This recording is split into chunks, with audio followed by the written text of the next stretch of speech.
الحمد لله رب العالمين والعاقبة للمتقين والصلاة والسلام على سيد الأنبياء والمرسلين وعلى آله الطيبين الطاهرين ومن تبعهم بإحسان إلى يوم الدين. أما بعد، فقال الله تبارك وتعالى في كلامه المجيد والفرقان الحميد: أعوذ بالله من الشيطان الرجيم، بسم الله الرحمن الرحيم. سبحان الذي أسرى بعبده ليلا من المسجد الحرام إلى المسجد الأقصى الذي باركنا حوله لنريه من آياتنا. وقال تعالى في مقام آخر: ولقد رآه نزلة أخرى عند سدرة المنتهى عندها جنة المأوى. صدق الله مولانا العظيم وبلغنا رسوله النبي الأمي الكريم ونحن على ذلك لمن الشاهدين والشاكرين والحمد لله رب العالمين. إن الله وملائكته يصلون على النبي يا أيها الذين آمنوا صلوا عليه وسلموا تسليما. اللهم صل على محمد وعلى آل محمد كما صليت على إبراهيم وعلى آل إبراهيم إنك حميد مجيد. اللهم بارك على محمد وعلى آل محمد كما باركت على إبراهيم وعلى آل إبراهيم إنك حميد مجيد. تمام ترحمد و ثنا اللہ رب العزت کی ذات عالیہ کے لیے، لا تعداد درود و سلام آقائے دو جہان امام المرسلین خاتم النبیین جناب سیدنا محمد مصطفیٰ صلی اللہ علیہ وآلہ وسلم کے لیے، آپ صلی اللہ علیہ وآلہ وسلم کی آل طاہرہ، صحابہ کرام، اولیاء عظام اور قیامت تک آنے والے تمام مطیع اور فرما بردار مسلمانوں پہ اللہ تعالیٰ کی کروڑوں رحمتوں کا نزول ہو۔ درود و سلام اور رحمتوں کے نزول کا یہ سلسلہ اس وقت تک جاری رہے جب تک طلوع شمس و قمر کا نظام جاری ہے۔ محترم سامعین، رجب کا مہینہ شروع ہو چکا ہے اور رجب کے فضائل میں سے اور رجب کی مناقب میں سے ایک کیفیت کو آج ہم بیان کریں گے۔ اس بات سے ہم آگاہی رکھتے ہیں کہ حرمت والے 4 مہینے ہیں، جن میں سے ایک رجب کا مہینہ ہے اور 3 مہینے لگاتار ہیں، ایک ذی-قعدہ ہے، ذی الحجہ اور محرم۔ اسلام سے پہلے اللہ رب العزت نے قرآن کریم میں ذکر کیا ہے سورہ توبہ کے اندر کہ جب سے اللہ نے کائنات بنائی ہے تب سے مہینے 12 ہیں اور ان میں سے 4 مہینے حرمت والے ہیں۔ تو حرمت والے مہینوں کا احترام اسلام سے پہلے بھی تھا، زمانہ جاہلیت میں بھی تھا، اور اسلام نے آ کے ان کی حرمتوں کو برقرار رکھا ہے، ان کا احترام کرنے کا حکم دیا ہے۔ رجب کا مہینہ یہ ان حرمت والے مہینوں میں سے ہے، اور نبی اکرم صلی اللہ علیہ وآلہ وسلم رجب کے مہینے سے رمضان کی تیاری شروع کر دیا کرتے تھے۔ حضور کی دعاؤں میں سے ایک دعا آتی ہے کہ اللہم بارک لنا فی رجب و شعبان وبلغنا الی رمضان، کہ اے اللہ ہمیں برکت دے رجب میں اور شعبان میں اور ہمیں رمضان تک پہنچا۔ تو یہ برکت کی دعائیں نبی اکرم صلی اللہ علیہ وآلہ وسلم نے کی ہیں۔ رجب کو بھی بابرکت بنانے کی تلقین کی، حکم دیا، شعبان کو بھی بابرکت اور رمضان کی تیاری کے مہینے قرار دیا ہے۔ اب ان ایام میں جب ہم یہ کیفیت دیکھتے ہیں، اگر ہم آگے کی طرف بڑھیں کہ رجب کا جو مہینہ ہے اس کی نبی اکرم صلی اللہ علیہ وآلہ وسلم کی بعثت کے بعد اس کی جو کیفیت ہمارے سامنے آتی ہے کہ جو حضور کی سیرت کو ہم 2 ادوار میں تقسیم کرتے ہیں۔ ایک آپ کا دور وہ مکی دور ہے کہلاتا ہے جو ہجرت سے پہلے کا ہے، اور دوسرا دور مدنی دور کہلاتا ہے۔ مکی دور میں جو اہم واقعات ہوئے ان واقعات میں سے اور حضور کی سیرت کے اہم واقعات میں سے ایک جو واقعہ ہے وہ معراج کا واقعہ ہے، اور یہ انسانی تاریخ کا بھی ایک اہم ترین واقعہ ہے کہ جس میں اللہ رب العزت نے انسان کو ایک عروج عطا کیا اور نبی اکرم صلی اللہ علیہ وآلہ وسلم کو امام الانبیاء بھی بنایا ہے اور اس کے ذریعے خصوصی اعزاز دیا ہے۔ حضرت موسیٰ علیہ السلام انہیں کلیم اللہ کہا جاتا ہے کہ وہ اللہ سے ہم کلام ہوئے ہیں، انہیں یہ اعزاز ملا اللہ سے ہم کلام ہونے کا۔ تو نبی اکرم صلی اللہ علیہ وآلہ وسلم کو اللہ تعالیٰ نے یہ اعزاز دیا کہ اللہ تعالیٰ نے انہیں سدرۃ المنتہا کی سیر کروائی، انہیں جاگتی آنکھوں سے आसमान की सैर करवाई गई, आसमानों की, सातों आसमानों की, फिर जन्नत और जहन्नम के मनाजिर दिखाए गए। तो ये खुसूसी एजाज है कि जो हुजूर अकरम सल्लल्लाहु अलैहि वसल्लम और हुजूर के जरिए हुजूर की उम्मत को हासिल हुआ है। रजब का वाकया इसके हवाले से कब पेश आया है, मुख्तलिफ आरा हैं जो मौर्रिखीन ने बयान की हैं, लेकिन इसमें जो सबसे मुस्तनद राय समझी जाती है, ये जो बयान की जाती है, वो ये है कि 27 रजब सन 12 नबवी को रजब का सन 12 नबवी को मेराज का वाकया पेश आया था। और अल्लाह रब्बुल इज़्ज़त ने कुरान करीम में 2 मकामात पे इसको जिक्र किया है। एक सूरह इसरा की पहली आयत, बनी इसराइल, सूरह बनी इसराइल भी इसको कहा जाता है, और दूसरा सूरतुन नजम के अंदर। ये दोनों आयत मैंने आपके सामने पढ़ी हैं। अल्लाह रब्बुल इज़्ज़त ने फरमाया कि सुब्हानल्लज़ी अस्रा बिअब्दिही, सुब्हान वो पाक है वो जात की जिसने अपने बंदे को रात के वक़्त चलाया, मिनल मस्जिदिल हराम इलल मस्जिदिल अक्सा, मस्जिद हराम से मस्जिद अक्सा की तरफ, और अल्लज़ी बारकना हौलहु कि जिसके इर्द गिर्द बरकतें हैं, लिनुरियहु मिन आयातिना ताकि हम उसे अपनी निशानियां दिखाएं। और उसके बाद दूसरा अल्लाह ताला ने फरमाया कि वलक़द रआहु नज़लतन उखरा इंद सिदरतिल मुंतहा इंदहा जन्नतुल मअवा इज़ यग़शा सिदरत मा यग़शा मा ज़ाग़ल बसर व मा तग़ा लक़द रआ मिन आयाति रब्बिहिल कुबरा। तो ये अल्लाह ताला ने कुरान के करीम के अंदर ये 2 मकामात पे इस वाकया को जिक्र किया। ये तारीख का एक अहम वाकया है, और इसका जो बुनियादी मकसद है कि लिनुरियहु मिन आयातिना, कि हम उनको अपनी निशानियां दिखाएं। अब अल्लाह ताला ने नबी अकरम सल्लल्लाहु अलैहि वसल्लम को बाकायदा तौर पे आसमानों पे बुला के अंबिया से मुलाकात भी करवाई, और उसके साथ साथ दूसरी जो चीज हुई है इस मौका पर वो ये हुई है कि अल्लाह ताला ने मुख्तलिफ कैफियत दिखाई हैं, मुशाहदा करवाया है कि ताकि हुजूर जाके अपनी उम्मत की रहनुमाई कर सकें, अपनी उम्मत को बता सकें और अपनी उम्मत की इस्लाह कर सकें, और उसके जरिए सारी इंसानियत की इस्लाह हो सके। और इस खुसूसी मुलाकात के अंदर, इस खुसूसी कैफियत के अंदर अल्लाह रब्बुल इज़्ज़त ने नमाज का तोहफा अता किया है, यानी नमाज फर्ज हुई है, नमाज पंजगाना। तो वो मेराज की शब अल्लाह रब्बुल इज़्ज़त ने नबी अकरम सल्लल्लाहु अलैहि वसल्लम को एक तोहफे की सूरत में अता की है। ये कुर्ब इलाही का जरिया। और नबी अकरम सल्लल्लाहु अलैहि वसल्लम की अहादीस में से एक हदीस है, आपने फरमाया कि अस्सलातु मेराजुल मुमिनीन, अस्सलातु मेराजुल मुमिनीन की नमाज मोमिनों की मेराज है। कि मेराज ये इस उरूज इसी से होता है, बुलंदी। और ये जो लफ्ज मेराज का निकला है ये भी नबी अकरम सल्लल्लाहु अलैहि वसल्लम की हदीस से निकला है कि हुजूर ने फरमाया कि उरिज बी, मुझे बुलंद किया गया, मुझे ऊपर उठाया गया। तो उसी उरिज से ही मेराज का लफ्ज है कि अल्लाह ताला ने उरूज अता किया, अल्लाह ने बुलंदी अता की।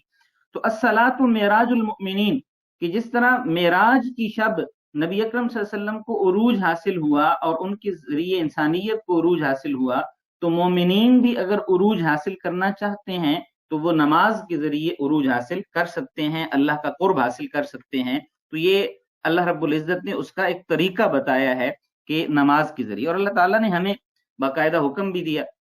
कि अक़ीमिस सलात लिज़िक्री, नमाज मेरे जिक्र के लिए, मुझे याद करने के लिए पढ़ो। और अल्लाह ने हमें तरीका भी बताया कि या अय्युहल्लज़ीना आमनू इस्तईनू बिस्सब्रि वस्सलाह, कि अल्लाह से मदद मांगो सब्र के जरिए और नमाज के जरिए। तो ये एक खुसूसी तोहफा अल्लाह ताला ने नमाज का मेराज की शब अता किया है कि जो कुर्ब इलाही का जरिया है। अब मेराज के सफर के लिए अल्लाह ताला ने बाकायदा फिर प्रोटोकॉल के साथ नबी अकरम सल्लल्लाहु अलैहि वसल्लम को तैयार किया है। और वो तैयार किस अंदाज में किया गया कि हजरत जिब्रील अलैहिस्सलाम आते हैं। हुजूर अकरम सल्लल्लाहु अलैहि वसल्लम ने ये हदीस मुख्तलिफ मौके पे मुख्तलिफ अंदाज के साथ ये वाकया बयान किया है, और इस वाकया के बयान करने वाले जो रावी हैं वो एक से ज्यादा हैं, तकरीबन 25 से 30 जो हैं वो सहाबा हैं जिन्होंने मुख्तलिफ अंदाज में इस वाकया को बयान किया है। ये यानी एक अथेंटिक और काबिल हुज्जत वाकया है। मुख्तलिफ रावियों ने मुख्तलिफ अंदाज में उसको बयान किया। तो मैं उन सारे वाकयात को इकट्ठा करते हुए उसमें जो जो चीजें पेश आई हैं उनको बयान करता हुआ आपके सामने वाज़ेह करता चलूंगा। सबसे पहले सफर की तैयारी है कि उस सफर की तैयारी के लिए कि अब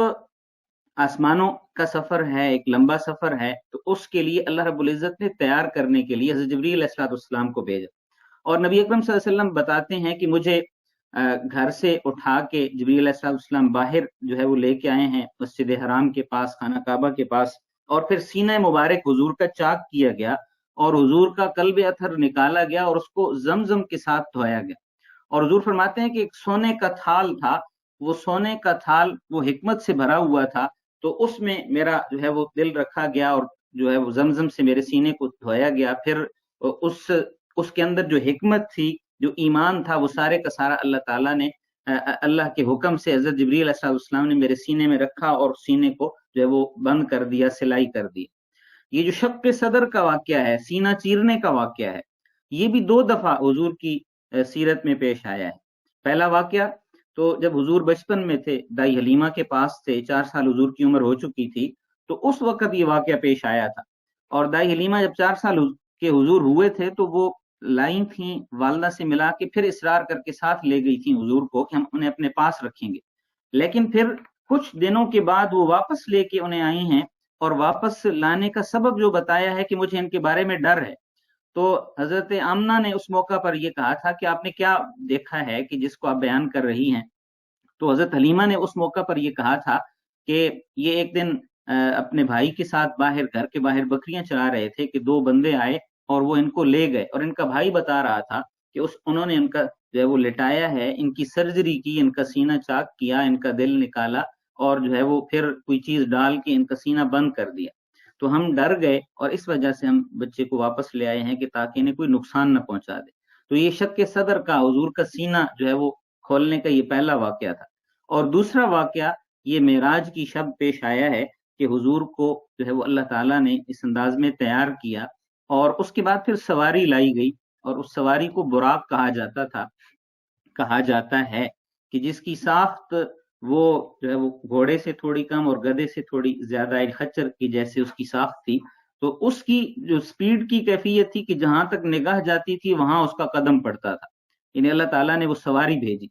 और वो सवारी पे सवार हुए हैं। और फिर नबी अकरम सल्लल्लाहु अलैहि वसल्लम ने वो सारे मुशाहदात बयान किए कि जब वहां से रवाना हुए तो रवाना होने के बाद आगे चल के एक जो है वो नखला आया, खजूरों का एक जो है वो बागात का सिलसिला आया। तो मुझे जिब्रील अमीन ने कहा कि यहाँ उतरिए और यहाँ नफल पढ़ लीजिए। तो मैं उतरा और मैंने नफल पढ़े और मुझे बताया गया कि ये आपकी हिजरत गाह है, यहाँ आप हिजरत करके आएंगे। और उसके बाद फिर वहां से रवाना हुए तो फिर जो है वो मस्जिद अक्सा में जाके पड़ाव डाला गया और मस्जिद अक्सा में जो है वो अंबिया की इमामत नबी अकरम सल्लल्लाहु अलैहि वसल्लम ने की। उसके बाद जब आगे बढ़ते हैं तो आगे बढ़ते हुए आसमानों का सफर शुरू होता है, मस्जिद अक्सा से ऊपर आसमानों का सफर शुरू होता है। और उस आसमानों के सफर में जब पहले आसमान पे पहुंचते हैं, जिब्रील अमीन प्रोटोकॉल ऑफिसर हैं, वो साथ हैं और वो लेके जा रहे हैं और वो दरवाजा खुलवाते हैं। पूछा जाता है कि कौन है, तो जिब्रील अमीन ने कहा कि मैं जिब्रील हूँ। तो बताया गया कि आपके साथ कौन है, तो उन्होंने बताया कि ये मोहम्मद सल्लल्लाहु अलैहि वसल्लम है। तो फिर पूछा गया कि ये खुद आए हैं, ये बुलाए गए हैं। तो जिब्रील अमीन ने बताया कि ये बुलाए गए हैं। और उसके बाद फिर दरवाजा खोला गया तो पहले आसमान पे हुजूर अकरम सल्लल्लाहु अलैहि वसल्लम की हजरत आदम अलैहिस्सलाम से मुलाकात होती है। फिर दूसरे आसमान पे पहुंचते हैं, दूसरे आसमान का दरवाजा भी उसी अंदाज में खोला जाता है जिस तरह पहला खुलता है। और वहां पे हुजूर अकरम सल्लल्लाहु अलैहि वसल्लम की मुलाकात हजरत ईसा और हजरत यहया अलैहिस्सलाम से होती है। उसके बाद तीसरे आसमान का दरवाजा भी उसी अंदाज में खुलता है और तीसरे आसमान पे हुजूर की मुलाकात हजरत यूसुफ अलैहिस्सलाम से होती है। फिर चौथा आसमान, वहां पे जनाबे नबी अकरम सल्लल्लाहु अलैहि वसल्लम की मुलाकात हजरत इदरीस अलैहिस्सलाम से होती है। फिर पांचवें आसमान पे हुजूर की मुलाकात हजरत हारून अलैहिस्सलाम से होती है। छठे आसमान पे हुजूर की मुलाकात हजरत मूसा अलैहिस्सलाम से होती है। और सातवें आसमान पे हुजूर की मुलाकात हजरत इब्राहीम अलैहिस्सलाम से होती है। तो इस मौका पर हुजूर की मुख्तलिफ अंबिया से मुलाकातें भी हुई हैं और सब ने हुजूर को अच्छे अंदाज में खुशामदीद भी कहा और हुजूर के लिए अच्छे जज्बात का इजहार भी किया है। उसके बाद फिर नबी अकरम सल्लल्लाहु अलैहि वसल्लम जो है वो बयान करते हैं, जो आपकी अहादीस हैं कि हुजूर हजरत अनस रज़ियल्लाहु ताला अन्हु उस हदीस के रावी हैं, वो कहते हैं कि नबी अकरम सल्लल्लाहु अलैहि वसल्लम ने एक दिन हमें नमाज पढ़ाई और नमाज पढ़ाने के बाद मिंबर पे खड़े होकर हुजूर ने मस्जिद के किबले की तरफ इशारा किया और इशारा करके फरमाया कि मैंने अभी तुम्हें नमाज पढ़ाते हुए इस दीवार के आगे जन्नत और दोज़ख को एक खास शक्ल और सूरत में देखा है, और मैंने जन्नत से ज्यादा अच्छी और जहन्नम से ज्यादा बुरी चीज आज तक नहीं देखी। और उसके बाद हुजूर अकरम सल्लल्लाहु अलैहि वसल्लम ने जो मेराज की मौका पर जो है वो बयान किए हैं, वो इबरत का सामान और वो सारी कैफियत बयान करते हुए हुजूर ने फरमाया कि मैं हजरत जिब्रील के साथ जब चला तो मेरा गुजर एक ऐसी कौम पर हुआ कि जिनके सर पत्थरों से कुचले जा रहे थे, और बड़े बड़े पत्थर वो उनके सर पे मारे जाते थे, और जो ही पत्थर सर पे लगता था तो सर कीमा बन जाता था, इस तरह रेजा रेजा हो जाता था। लेकिन फिर क्या होता, फिर वो सही सलामत हो जाता कुचलने के बाद। और कुचलने के बाद फिर क्या होता कि आप सल्लम ने हजरत जिब्रील अलैहिस्सलाम से पूछा कि ये क्या होता है कि ये सर पत्थर से कुचला जाता है और फिर इनका सर ठीक हो जाता है। तो जिब्रील अमीन कहने लगे कि ये वो लोग हैं कि जो फर्ज नमाजों में सुस्ती किया करते थे, अजान की आवाज सुनकर आराम की नींद सोते रहते थे, तो हक ताला शानुहु इनके सरों को फरिश्तों के जरिए अजाब दिला रहे। तो ये हुजूर अकरम सल्लल्लाहु अलैहि वसल्लम ने मेराज की शब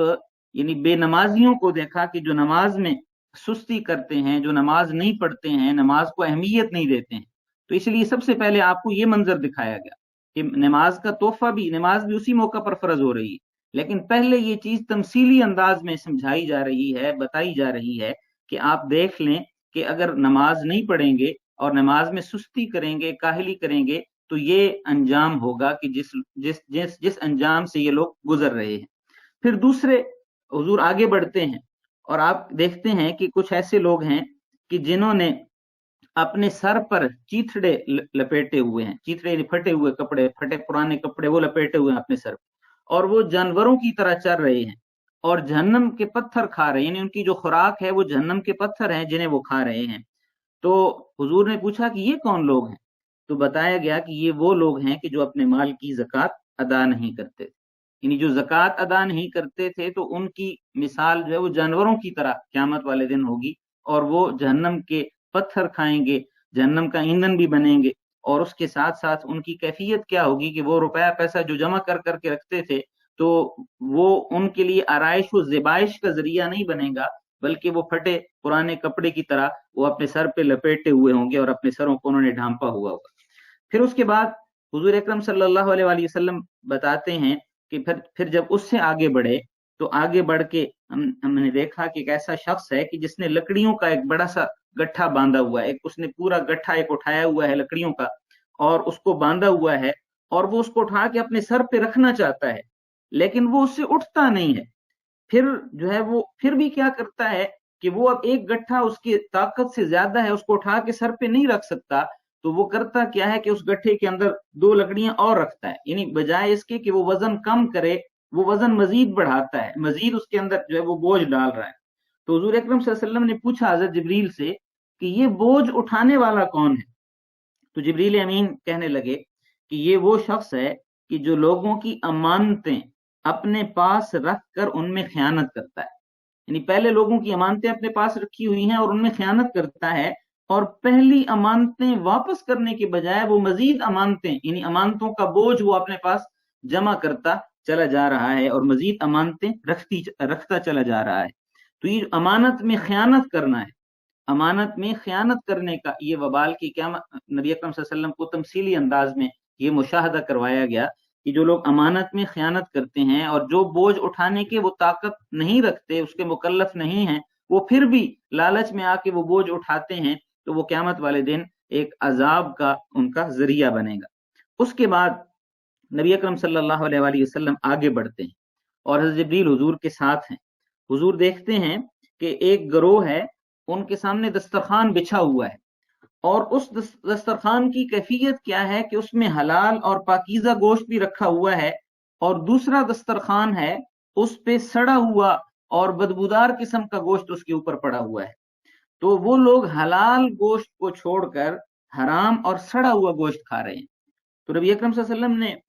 कहा कि ये कौन लोग हैं कि सामने हलाल अच्छा गोश्त, उम्दा गोश्त पड़ा हुआ है, दस्तरखान सजा हुआ है, اور اس کو چھوڑ کے بدبودار اور سڑا ہوا گوشت جو پھینکنے کے قابل ہے اس کو یہ کھانا شروع ہو گئے ہیں۔ تو بتایا گیا کہ یہ وہ لوگ ہیں کہ جو حلال روزی کو چھوڑ کر حرام روزی اختیار کرتے تھے، جو حرام ذرائع اختیار کرتے تھے، یہ ان کی حالت ہے کہ وہ چونکہ حلال چھوڑ رہے ہیں تو حلال چیز کو چھوڑنے کی وجہ سے، وہ حرام چیز کو اپنانے کی وجہ سے ان کی یہ تمثیلی حالت حضور کو دکھائی گئی ہے۔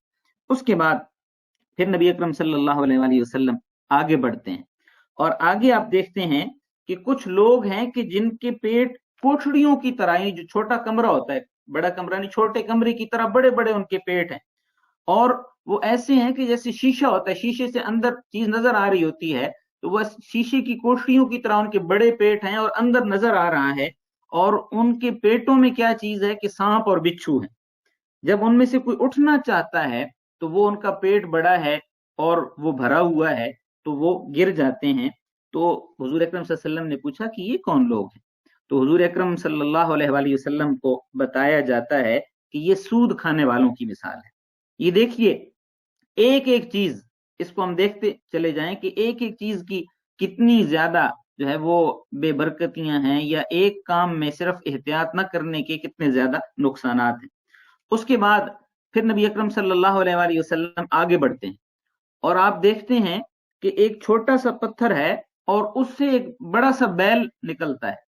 پتھر چھوٹا سا ہے، اس سے ایک چھوٹا سا سوراخ ہوتا ہے، اس سے ایک بیل نکلتا ہے اور وہ بہت بڑا ہوتا ہے، اور جب وہ بیل پھر واپس نکل کے اس پتھر کے اندر گھسنے کی کوشش کرتا ہے تو وہ اس میں گھس نہیں پاتا ہے، واپس داخل نہیں ہو پاتا ہے۔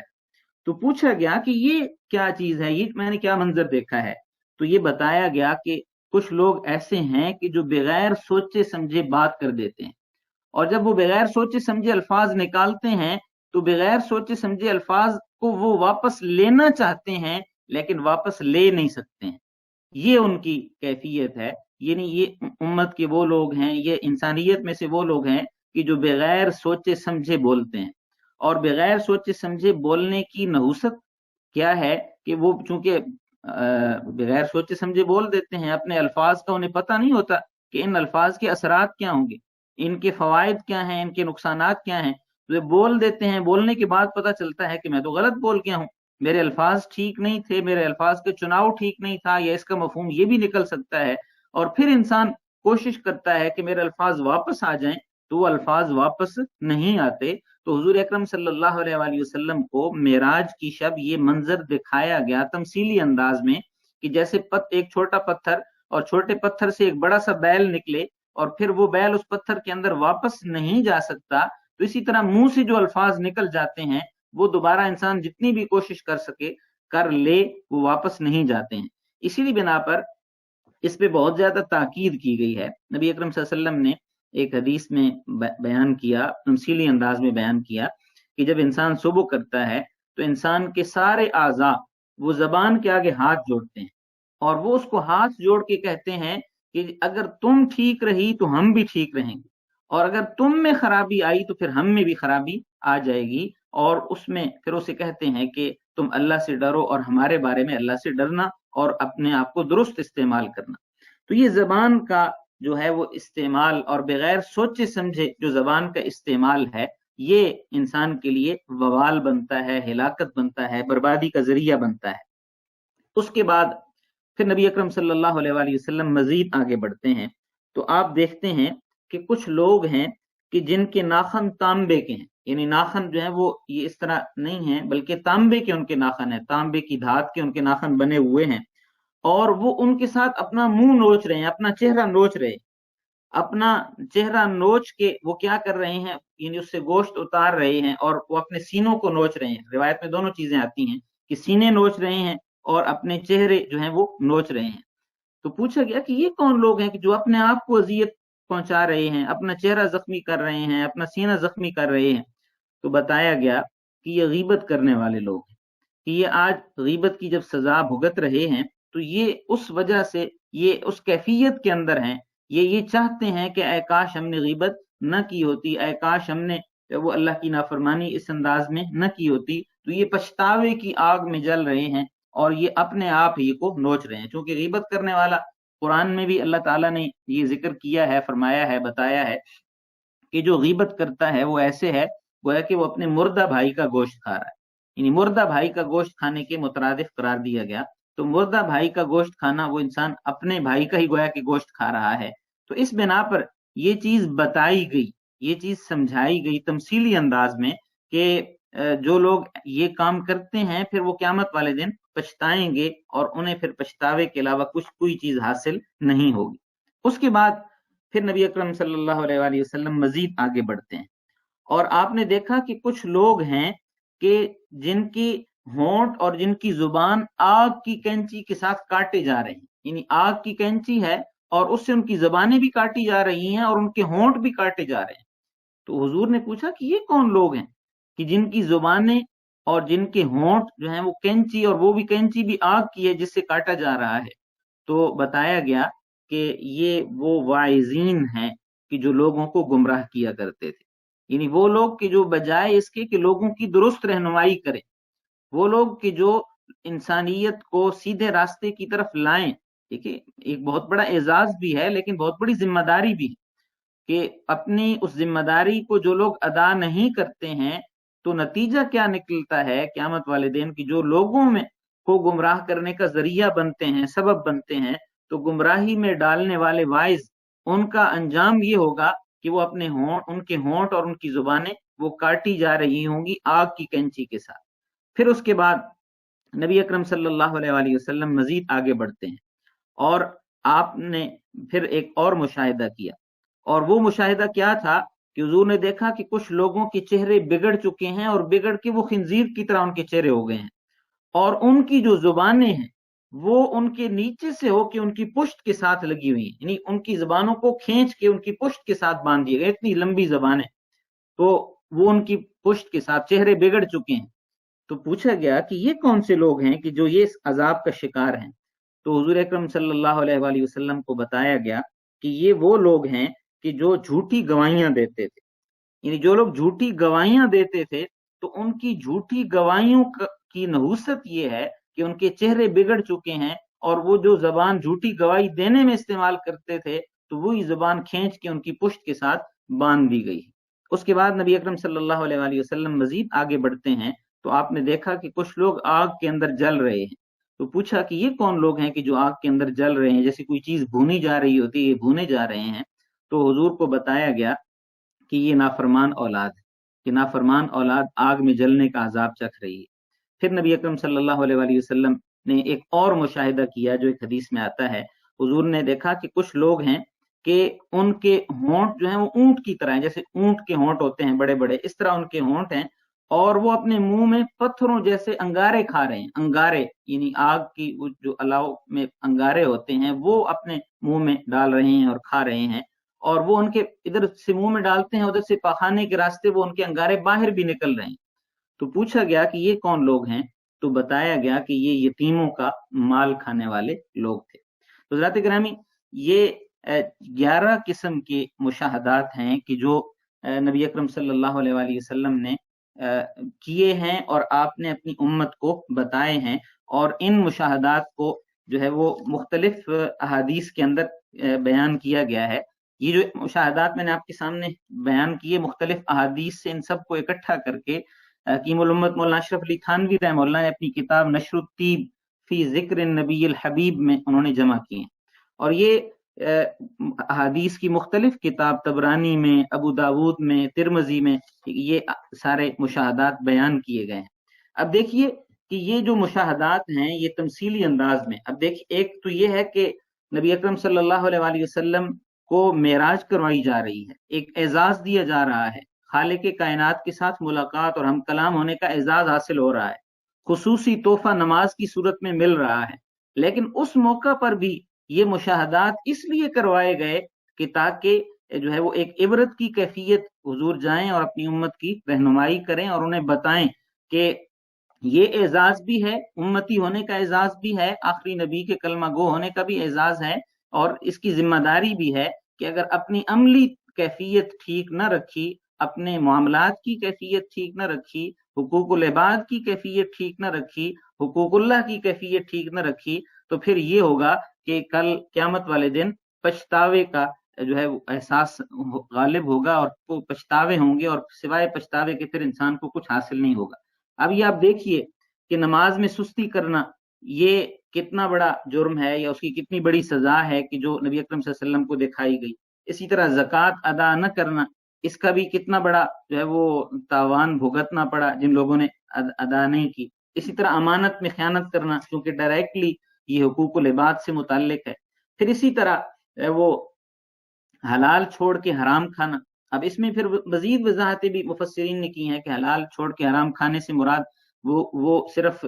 हलाल रोजी ही नहीं है, बल्कि इसमें ये चीज भी है कि जो अपने अज़वाजी ताल्लुकात में इसराफ करते हैं, हद क्रॉस कर जाते हैं, पाकदामनी इख्तियार नहीं करते हैं, तो वो भी इस ज़िमन के अंदर आते हैं। फिर इसी तरह सूद खोर है, ठीक है, ये भी चूंकि हुकूकुल इबाद में भी आता है, माली कैफियत में भी ये चीज आती है। फिर जो है वो बगैर सोचे समझे बात करना, ये भी हम देखें कि हम आमतौर पर किन कैफियत का शिकार होते हैं, या बात करते हुए बसा औक़ात हम एहतियात नहीं करते हैं। फिर गीबत करना, गीबतें, ये चीज भी जो है वो आम तौर पे पाई जाती है, मुशाहिदे में आती है। इसी तरह झूठी गवाहियां देना, या अपने मफाद को मलहूज रखते हुए बात करनी, उसमें से बातें निकालनी, या इसी तरह सिर्फ लोगों में एक अपना नाम और मकाम बनाने के लिए जो वो लोगों को गुमराह कर देना, या सिर्फ अपने जाती मनफात के लिए जो दुरुस्त बात है वो न बतानी, ठीक है, ये भी जो खुतबा और वाइजीन और जो उलमा इस कैफियत का इर्तिकाब करेंगे वो उनके लिए भी ये कैफियत होंगी। कि नबी अकरम सल्लल्लाहु अलैहि वसल्लम की एक हदीस है कि जिसमें हुजूर ने फरमाया कि क़यामत वाले दिन सबसे पहले 3 किस्म के लोग, उनको जहन्नम में फेंका जाएगा। तो पूछा गया कि या रसूलल्लाह वो कौन से 3 लोग होंगे कि जिनको जहन्नम में फेंका जाएगा? तो हुजूर ने बताया कि सबसे पहले जिसको जहन्नम में फेंका जाएगा वो शहीद होगा, कि शहीद को जहन्नम में फेंका जाएगा। तो पूछा, वो शहीद कहेगा कि बारी ताला, मैंने तो अपनी जान, आपने मुझे जान दी थी, सबसे कीमती चीज मेरे पास मेरी जान थी, तो वो भी मैंने आपके दीन की सरबुलंदी के लिए अपनी जान कुर्बान कर दी, तो आप मुझे जहन्नम में क्यों भेज रहे हैं? तो अल्लाह ताला कहेंगे कि भाई तुम्हारी जो शहादत थी उसमें मकसद अल्लाह की रजा नहीं था, उसमें मकसद ये था कि लोग तुम्हें बहादुर कहें, लोग तुम्हें शुजा कहें, लोगों में तुम्हारा नाम और मकाम बने। तो वो दुनिया में तुम्हारा नाम और मकाम बन चुका, आज मेरे पास तेरे लिए कुछ नहीं है, और उसको जहन्नम में डाल दिया जाएगा। दूसरा वो बंदा होगा कि जो बंदा लोगों के दरमियान, अल्लाह ने उसको इल्म दिया होगा, लेकिन वो अपना जो इल्म की कैफियत है उसको सिर्फ जाती मकासद के लिए इस्तेमाल करेगा, लोगों की दुरुस्त रहनुमाई नहीं करेगा, तो अल्लाह ताला उसको भी जहन्नम में डालेंगे। तो उसकी भी जो जुर्म की वजाहत अल्लाह ताला करेंगे कि तुम्हारा जो इल्म का मकसद था वो मखलूक की रहनुमाई करना नहीं था, मकसद ये था कि लोग तुम्हारी इज्जत करें, तुम्हारा एहतराम करें, तुम्हारा नाम और मकाम बने, तो वो दुनिया के अंदर बन चुका, आज आखिरत में मेरे पास तेरे लिए कुछ नहीं है। और तीसरा वो सखी होगा कि जो अपना माल खर्च किया करता था, तो अल्लाह ताला उससे पूछेंगे तो वो कहेगा कि बारी ताला आपने मुझे माल दिया था, तो मैंने माल वो आपके लिए, आपकी रजा के हुसूल के लिए माल खर्च किया। तो अल्लाह ताला उसे कहेंगे कि भाई तुमने माल जो है वो जो खर्च किया है वो सिर्फ मेरी रजा के लिए नहीं था, वो इसलिए था कि ताकि दुनिया में तुझे सखी कहा जाए, दुनिया में तेरा नाम और मकाम बने, तो वो बन चुका, आज मेरे पास तेरे लिए कुछ भी नहीं। और उसके बाद फिर क्या होगा कि अल्लाह ताला उन तीनों बंदों को सबसे पहले जहन्नम में भेजेंगे और बाकी लोग उसके बाद जाएंगे। तो ये कैफियत ऐसी हैं कि जो बहुत हसास मामलात हैं। इन हसास मामलात को समझने की जरूरत है कि इंसान कोई काम कर रहा है तो उसमें अपनी नीयतें भी दुरुस्त रखे, अपनी कैफियत को ठीक रखने की कोशिश करे, अपने दिल को टटोलता रहे कि मैं ये जो काम कर रहा हूं कहीं इसमें रियाकारी तो नहीं है, कहीं इसमें कोई दिखलावा तो नहीं है, कहीं इसमें कोई ऐसी कैफियत तो नहीं है कि जो मेरा ये नेक अमल भी जाया कर दे। आसान तहबत अमालुकुम अंतुम ला तशउरून, अल्लाह ताला ने सूरह हुजरात के अंदर ये चीज जिक्र की है कि हो सकता है कि तुम ऐसा काम कर दो कि तुम्हारे अमाल जाया हो जाएं और तुम्हें पता भी ना हो। तो ये गीबत भी उसी ज़िमन में आती है, इसमें जो है वो झूठी गवाहियां भी इसी ज़िमन में आती हैं। इसी तरह लोगों को गुमराह करना, या गुमराही का जरिया बनना, सबब बनना, लोगों के माल नाजायज तौर पे खाना, ये सारे बहुत हसास मामलात हैं और इनकी हसासियत को समझना चाहिए और हसासियत को समझ के अपनी अमली कैफियत को दुरुस्त करना चाहिए। अल्लाह रब्बुल इज़्ज़त से दुआ है कि अल्लाह ताला हमें अपनी कैफियत को दुरुस्त करने की तौफीक अता फरमाए। اپنی عملی کیفیت کی درست کرنے کے ساتھ ساتھ یہ جو ہم نے معراج کی شب میں نبی علیہ الصلوۃ والسلام نے جو عبرتناک مشاہدات بیان کیے تو ان کی عبرتوں کو سمجھتے ہوئے اپنی اصلاح کرنے کی توفیق عطا فرمائیں۔ وآخر دعوانا ان الحمد للہ رب العالمین۔